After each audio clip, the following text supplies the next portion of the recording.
सावन के पहला सोमारी चलो बम भोला के दुआरी चलो बम भोला के दुआरी।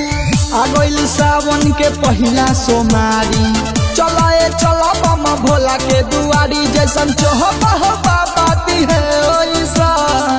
ए भाई सुना तरो मेहर मिली गेंदा के फूल जैसन आगे फूल जैसन गमकत रही फुलवारी जैसन फूल जैसन आगे फूल जैसन।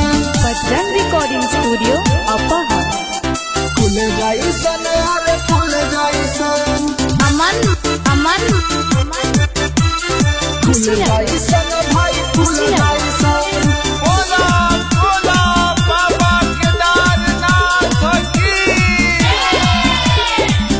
बोला बम बोल के उठावा कन्हवा पकावा घींचतनी बाबा के बूटी मिल जाई बहावा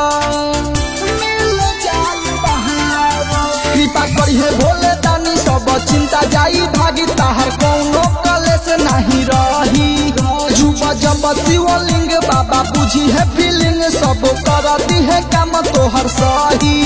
कौन बतिया के तारा तू टेंशन मेहर मिली गेंदा के फूल जैसन आगे फूल जैसन गमकत रही फुलवारी जैसन फूल जैसन आगे फूल जैसन।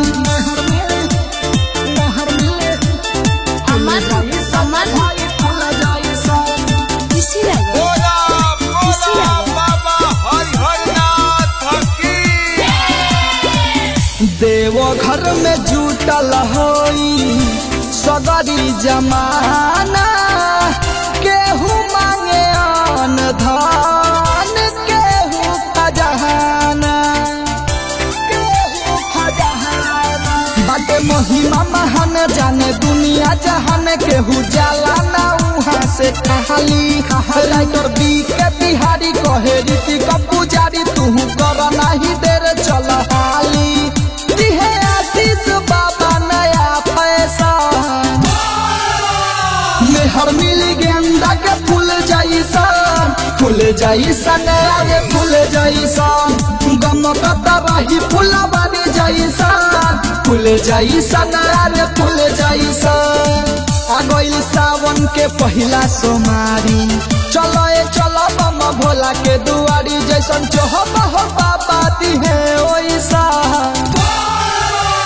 मेहर मिली गेंदा के फूल जैसन अरे फूल जैसन गमकत रही फुलवारी जैसन फूल जैसन अरे फूल जैसन। बजरंग रिकॉर्डिंग स्टूडियो अपहर।